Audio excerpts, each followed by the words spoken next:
Okay, hello pre-algebra.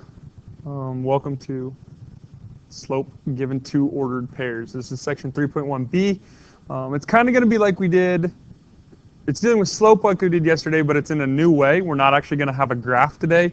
We're going to be doing it using an equation instead. So let's just start out talking about what the equation is. The equation is going to be slope equals y2 minus y1 over x2 minus x1. Okay, y2 minus y1 over x2 minus x1. And remember yesterday we talked about ordered pairs being written x comma y. That's going to be important for today's homework and in using this equation. So also I'm probably going to refer to slope as m. M is the letter we use for slope. So if you see me write m equals y2 minus y1 over x2 minus x1, it's because m stands for slope. Think of it as mountains, and mountains have slope. That's the only way that I can really explain it. So let's just get going right away. Let's start with two ordered pairs, 2, 4, and 5, 7. Okay. This will be example number 1. So what we're going to do is we're going to use, instead of graphing and using counting like we did yesterday, we're going to go ahead and we're just going to use this formula. So slope equals y2 minus y1 over x2 minus x1. Now the most important thing you guys can remember today is that the y's go on top, the x's go on bottom. Okay, the y's go on top, the x's go on bottom. So what we have in these ordered pairs that they gave us, okay, is remember they're written x comma y.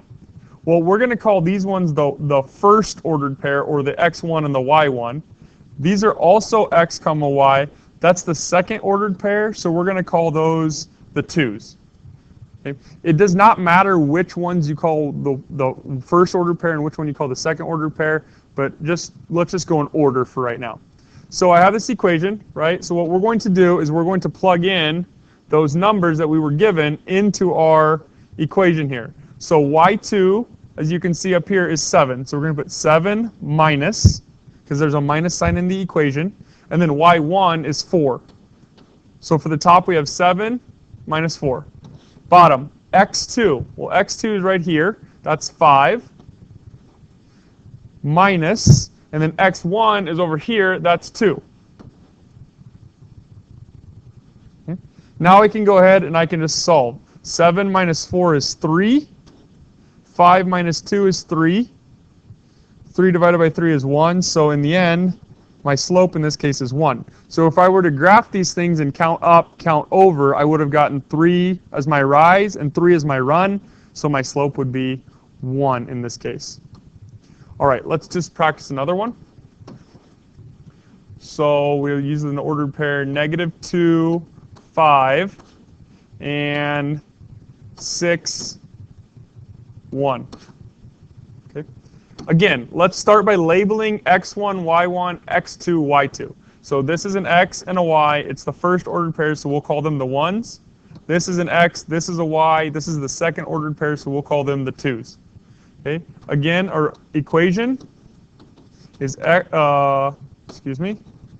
is y2 minus y1 over x2 minus x1. So let's plug those things in.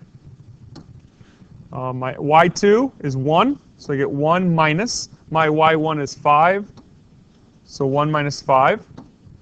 And then my x2 is 6 minus. My x1 is -2. So I have a minus sign from the equation, but then I also have a -2, so I'm going to have to put this in to look like that.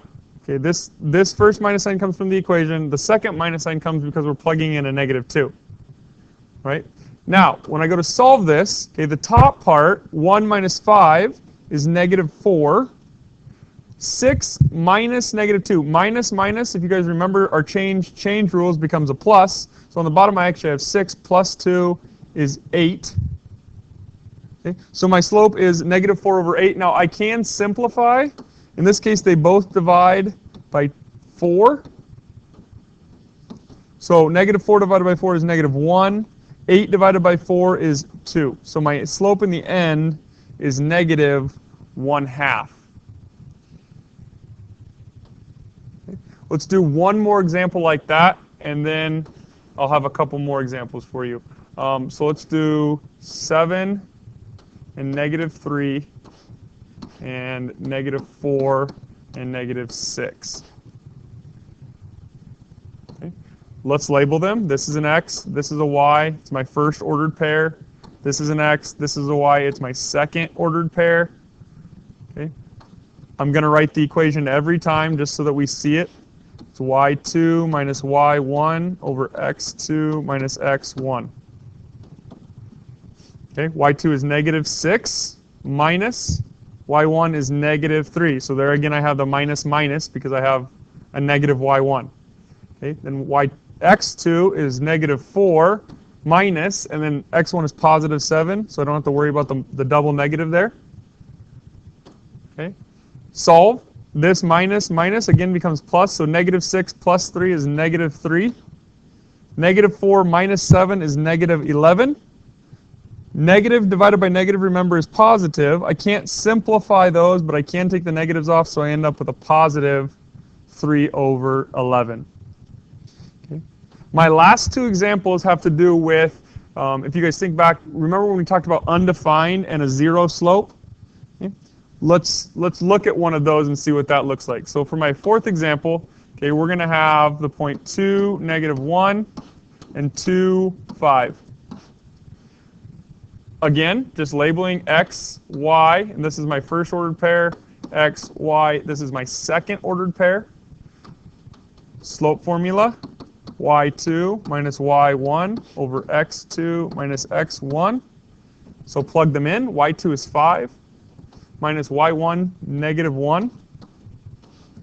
x2 is 2 minus y2, x1 is also 2. Okay, so to solve, 5 minus negative 1, those become pluses, so we get 6 on top. 2 minus 2 is 0. Remember, if 0 is underneath the equation, then I have an undefined slope. So then that is undefined. Okay. And the last example, of course, is going to be with the 0 on top. Okay, so I have something like 3, negative 4, and 5, negative 4. Okay, x1, y1, x2, y2. Slope equals y2 minus y1 over x2 minus x1. y2 is negative 4 minus y1 is also negative 4. There's a lot of negatives in there. X2 is 5 minus x1 is 3.